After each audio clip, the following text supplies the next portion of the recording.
Bonjour à tous, vous êtes sur New World Info et c'est l'heure de décryptage. Nous recevons Mamadou Diouf, éditorialiste. Mamadou, bonjour, vous allez bien? Bonjour Michel. La pandémie de Covid-19 est loin d'être finie, a annoncé mardi le directeur de l'Organisation mondiale de la santé, Théodoros Adhanos Ghebreyesus, lors d'une conférence de presse à Genève. Alors que le virus fait une percée, nous devons le repousser, a déclaré Dr Théodoros, ajoutant la pandémie de Covid-19 est loin d'être finie. Mamadou, qu'est-ce qui pousse, ou bien quels sont les chiffres qui poussent le directeur de l'Organisation mondiale de la santé à déclarer cela? En fait, c'est le résultat de ce qu'on appelle la surveillance épidémiologique. Quand il y a, bon, ici on dépasse épidémie puisque c'est une pandémie, il y a une surveillance qui se fait pour voir quelle est la situation. Et quand vous allez sur le site de l'OMS, tous les jours jusqu'à présent, l'OMS annonce les nombres de cas recensés. Dans nos pays, on le faisait dans la période chaude, mais de plus en plus, on ne le fait plus dans les médias parce qu'il faut dire que c'était devenu fatigant tous les jours d'entendre les chiffres, le nombre de cas testés, le nombre de tests positifs, etc. Mais l'OMS continue ce travail parce que c'est un travail scientifique. Et ce travail scientifique participe à plusieurs choses. La première chose, c'est de connaître la maladie. C'est ça qui fait qu'on nous dit on a découvert un nouveau variant. Parce qu'on a vu la maladie avoir une évolution dans un pays qui n'a rien à voir avec le standard qu'on connaissait. On essaie de voir qu'est-ce qui se passe, on découvre qu'il y a un nouveau variant.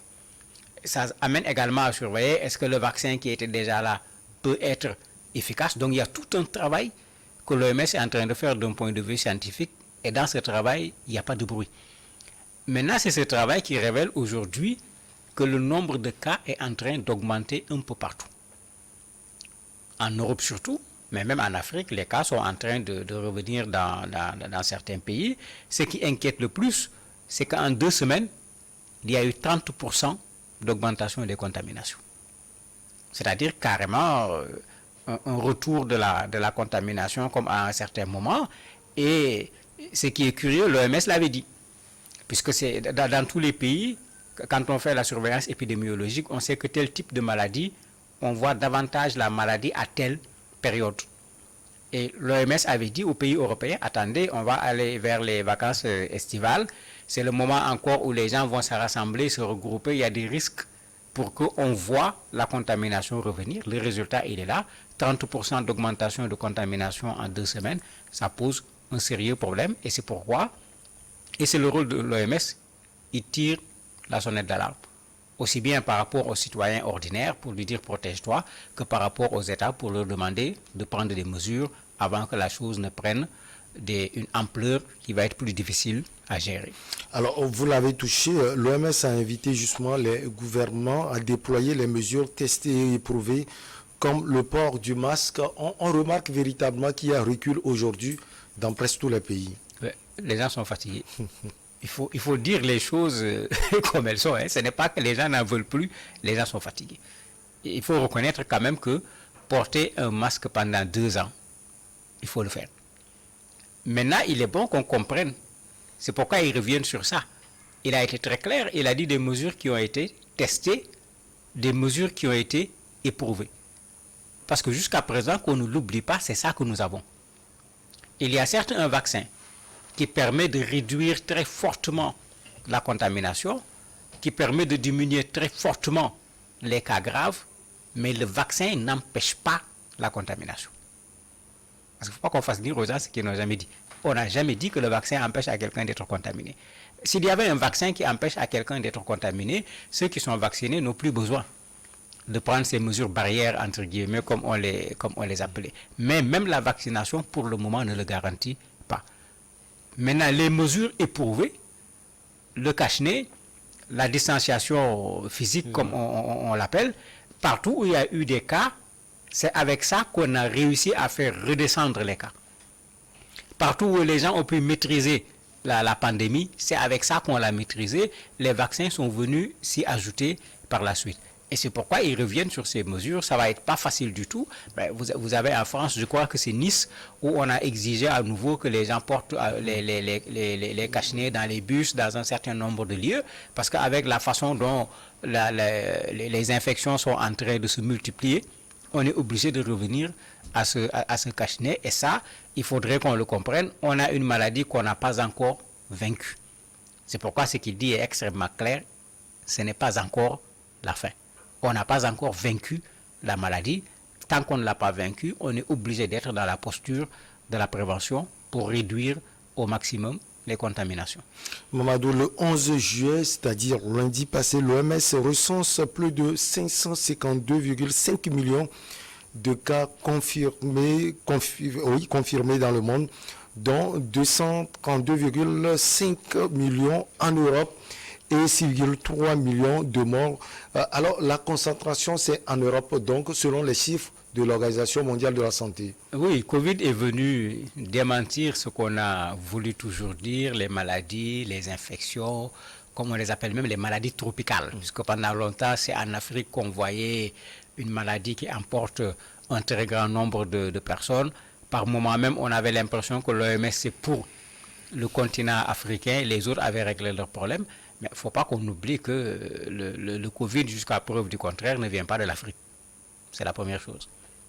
La deuxième chose, pour des raisons qui n'ont pas encore été totalement expliquées sur le plan scientifique, l'Afrique fait partie des continents qui ont été les moins atteints, aussi bien en nombre de contaminations qu'en nombre de décès. Bon, il y a plein d'hypothèses, la chaleur, le fait que nous sommes habitués aux maladies tropicales, de sorte que notre corps a déjà développé un certain nombre de mécanismes par rapport à des virus autres que le Covid-19, etc. Mais on n'a pas encore quelque chose d'éprouvé sur le plan scientifique. Au contraire, sur le continent européen, tout le monde a vu ce qui s'est passé sur le continent asiatique. Rappelez-vous ce qui s'est passé en Inde en particulier, quand les gens, à la limite même, puisque c'est leur forme de mortuaire pour les décès, brûler les morts devant leur maison, parce que là où on devait le faire officiellement, il n'y avait plus de possibilité pour le faire parce qu'il n'y avait pas d'espace. Mais ça veut dire que cette maladie a créé un sérieux problème. L'autre élément qui n'a pas été dit lors de cette conférence de presse de l'OMS, mais que des études avaient montré, l'OMS a été très clair, le chiffre qu'on donne, à peu près 1 demi-milliard de morts à travers le monde, c'est les morts qui ont été recensés de façon officielle. C'est-à-dire que vous avez d'autres décès il y en a plus liés au Covid qui n'ont pas été recensés parce que la personne n'est pas décédée à l'hôpital, la personne n'est pas décédée dans un espace où il y a le travail systématique de la statistique pour savoir qu'est-ce qui s'est passé. Donc, 1 demi-milliard de personnes infectées, c'est déjà trop. Quel est le chiffre réel? N'oublions pas ces porteurs sains, comme on les appelle, ceux qui ont le virus et qui sont asymptomatiques, qui ne présentent aucun signe. Ils sont combien? On ne le sait pas. Mais comme c'est des statistiques, on donne ce qu'on a concrètement comme chiffre et après on fait des projections par rapport à ce qu'il y a. Le nombre de morts également, 6 millions, vous imaginez combien d'années 6 millions de morts? C'est quand même beaucoup par rapport à tout ce qu'on a aujourd'hui comme avancée scientifique. Si on a 6 millions de morts, c'est quand même beaucoup. Et là-bas également, c'est la même chose. Le chiffre est en deçà de la réalité. Mais ce qui est important, l'OMS continue à faire son travail de surveillance qui permet de savoir où on en est avec la maladie, qui permet de sonner l'alerte au bon moment.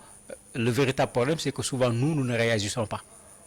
Tant que la maladie n'est pas devant nous, tant qu'on n'est pas confronté au problème, on ne réagit pas. On l'a vu avec la vaccination. Vaccinez-vous, les gens résistent. Quand dans un pays, on voit le nombre de morts augmenter, tout le monde va se faire vacciner, il n'y a plus assez de vaccins. On fait venir d'autres vaccins, le nombre de morts diminue, les gens oublient la vaccination.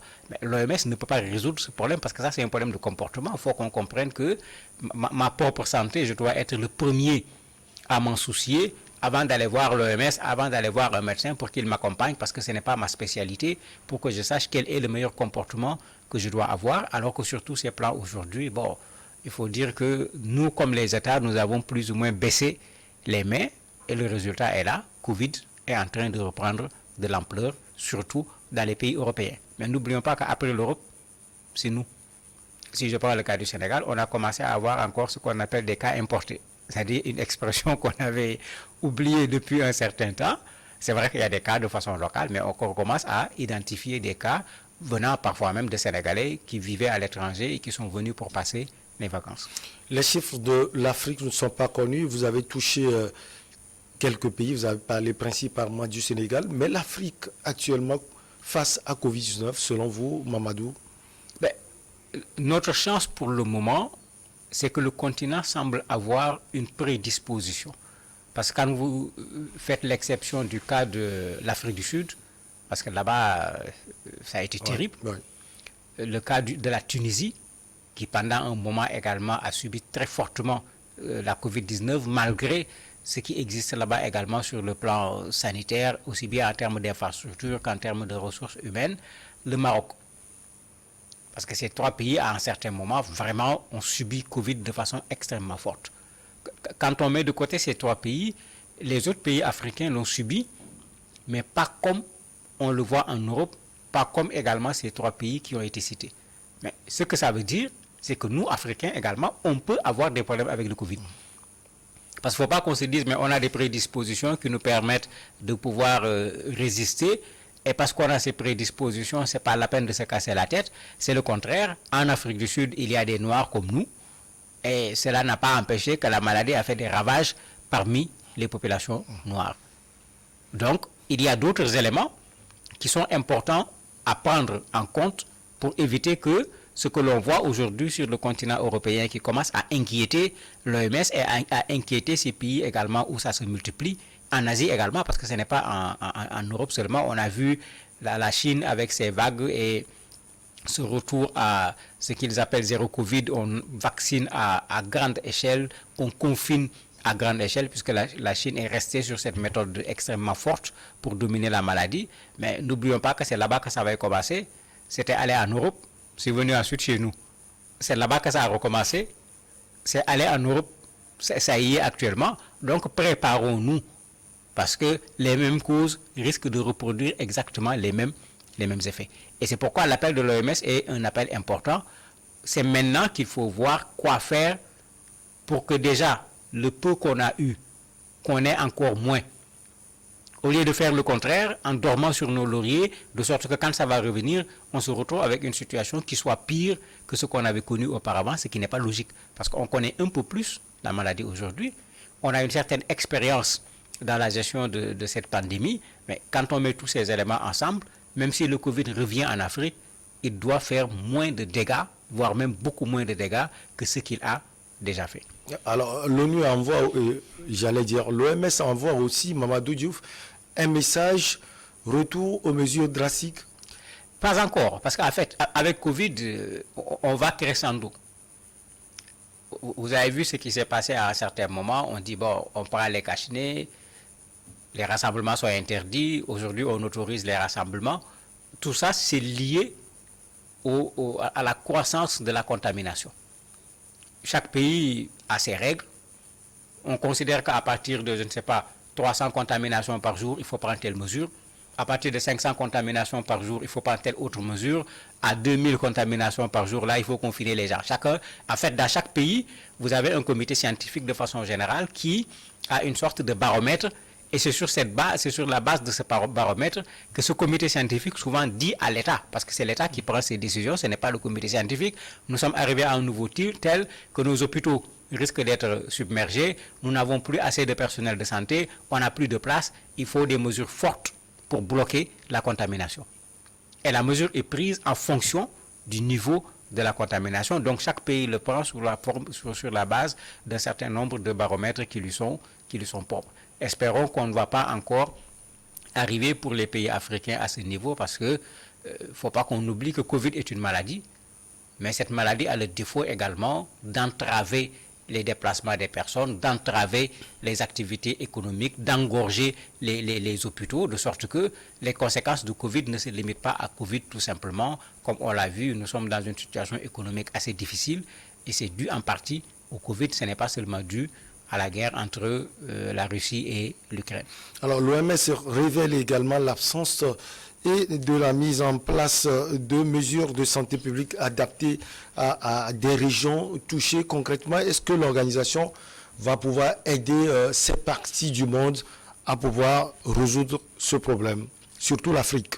Mais bien sûr, l'OMS a un comité d'urgence qui a été créé avec la Covid spécialement pour qu'il y ait un travail de façon spécifique sur Covid. Et rappelez-vous, à chaque fois, l'OMS a pris les devants. Quand Omicron est sorti en Afrique du Sud, puisque Delta était sorti en Afrique du Sud, vous avez vu, les gens avaient commencé à fermer les frontières, à prendre un certain nombre de mesures. L'OMS avait dit à l'époque non. D'ailleurs, l'OMS n'a jamais été partisan de la fermeture des frontières. Parce que l'OMS a toujours dit que la fermeture des frontières ne règle pas le problème. Mais l'OMS raisonne avec de la science, un point, un trait. Nos États raisonnent avec de la science, mais on raisonne avec le budget, on raisonne avec les dispositions sanitaires qui existent, etc. De sorte que quand on prend les mesures, ce n'est pas nécessairement le conseil de l'OMS qu'on prend, mais on prend le conseil de l'OMS, j'allais dire, on l'adapte à la réalité à laquelle on se trouve, ou bien on la met en relation avec le niveau de prudence que l'on prend par rapport à cette maladie, et les États n'ont pas pris le même niveau de prudence. Mais l'OMS a toujours joué ce rôle d'alerte. Omicron, c'était ça, tout le monde a eu peur, mais l'OMS avait dit non.